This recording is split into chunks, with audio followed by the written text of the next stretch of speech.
No, I'm not Bill Connors. I'm Sharon Renhack, practice coach and Aphasia Toolbox newsletter editor.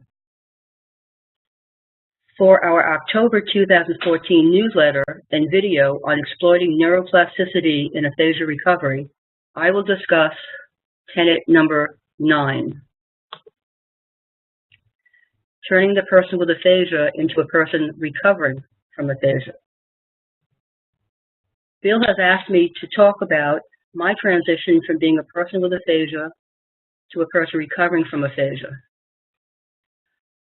What does that transition look like? For me, that transition required that I overcome learned non-attention and learned helplessness with independent propositional communication. These are all fancy ways of saying that I needed to be able to think for myself and be in charge of my own recovery program. How does a person with aphasia make that transition?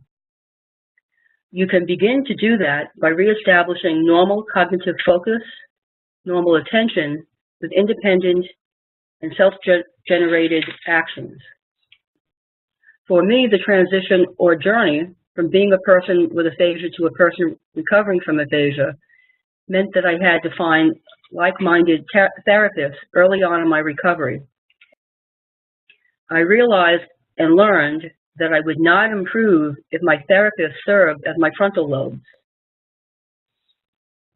I rejected traditional speech approaches such as imitation and cueing because those approaches were adding to my sense of helplessness. Bill helped clarify my feeling concerning learned attention and learned helplessness.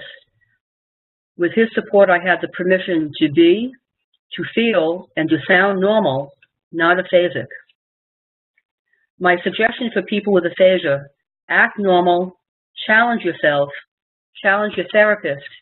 If you're not making the advances that you want and need, find a kindred spirit, someone to work with you who's aggressive, who pushes you aggressively, and work yourself aggressively. Cut the treatment umbilical cord. Don't allow your therapist to serve as your frontal lobes.